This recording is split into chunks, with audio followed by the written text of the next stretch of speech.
Peringatan, video ini mengandung giveaway, jadi pastikan kalian tonton sampai habis.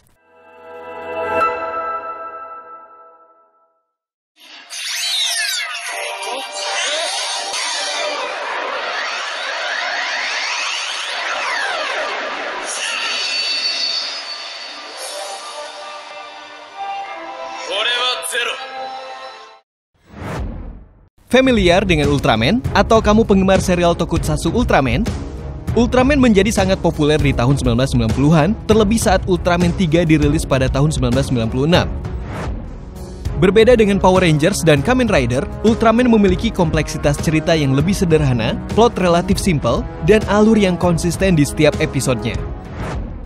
Oleh karena itu, banyak hal ikonik yang bisa kita temukan di serial Ultraman. Apa saja? Ini dia 5 hal ikonik yang selalu ada di serial Ultraman.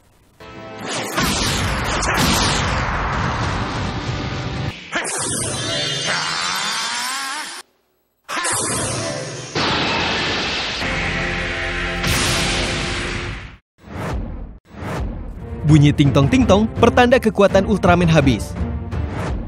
Kamu yang gemar menonton Ultraman apalagi hampir setiap hari pasti sangat familiar dengan hal ikonik satu ini. Ultraman merupakan makhluk luar angkasa yang berdiam di satu planet tertentu, namun keberadaannya bisa di-trigger oleh makhluk bumi terpilih lewat alat tertentu.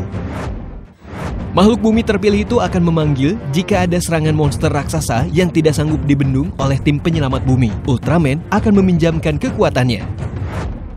Saat bertarung, ada kalanya monster begitu buas dan kuat, sehingga makhluk raksasa dan kuat seperti Ultraman pun tidak bisa menghadapinya. Saat kekuatannya mulai menurun, bulatan di bagian dada Ultraman akan berkedip-kedip sambil mengeluarkan bunyi. Ini pertanda Ultraman harus segera menghabisi monster tersebut sesegera mungkin, karena ia bisa saja rubuh di dalam pertarungan.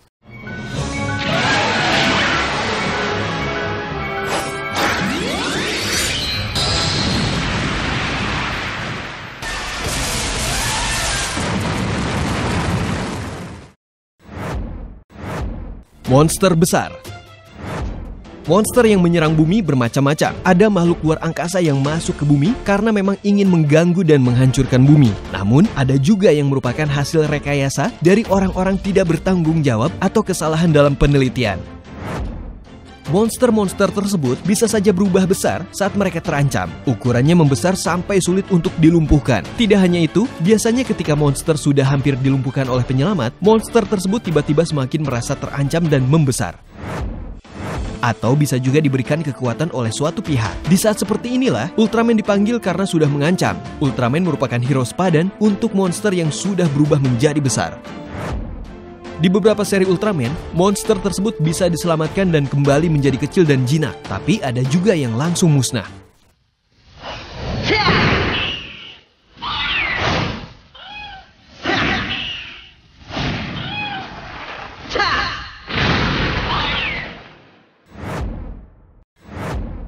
Organisasi penyelamat bumi dari serangan monster.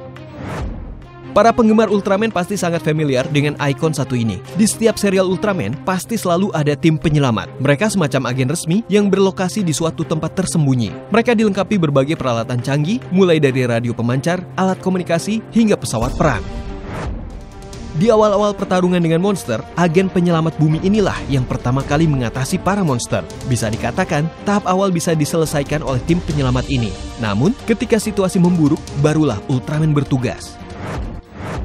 Masing-masing anggota penyelamat ini biasanya menggunakan seragam khusus. Musashi di Ultraman Cosmos misalnya memiliki seragam berwarna biru, dan Gamu di Ultraman Gaia memiliki seragam perpaduan merah.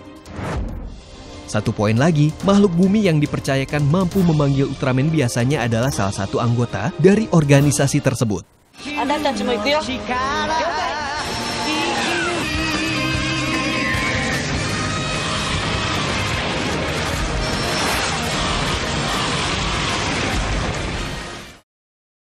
Inilah giveaway kali ini. Cara ikutan ada di kolom deskripsi. Jadi pastikan kalian sudah subscribe dan like untuk bisa dapatkan hadiahnya. Pertarungan di pinggir kota. Setiap Ultraman pasti terpaksa harus bertarung melawan monster ketika situasi di bumi mulai tak terkendali. Untuk mencegah kerusakan yang meluas, Ultraman mengarahkan pertarungan ke pinggir kota, di mana hanya ada gunung-gunung dan minim penduduk.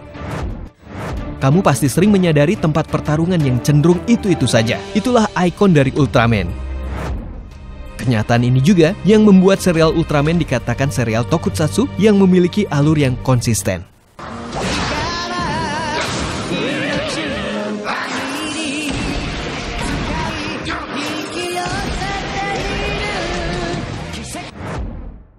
Kemunculan Ultraman pendukung. Meskipun tidak muncul di setiap episode, tetapi kebanyakan serial Ultraman pasti menghadirkan Ultraman lain yang kemungkinan besar adalah pendahulunya di beberapa episode. Ini kenapa kamu yang baru saja hobi nonton Ultraman harus banget lirik-lirik ke serial Ultraman pendahulu dan kumpulan triloginya. Pengetahuan tentang Ultraman lain bisa memberikan kamu kemudahan untuk lebih memahami plot cerita ketika tiba-tiba salah satu Ultraman muncul dan bergabung dalam pertarungan. Alasannya, tidak semua Ultraman yang muncul di serial Ultraman lain adalah untuk mendukung dan membantu Ultraman tersebut.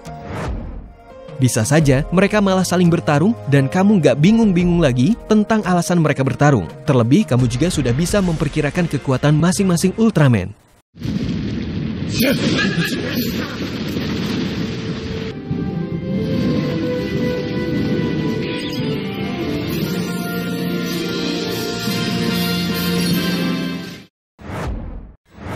Nah, itu dia 5 hal ikonik yang selalu ada di film Ultraman. Mana nih film Ultraman kesukaan kalian? Tulis komentar di bawah ya. Terima kasih telah menonton dan sampai jumpa lagi.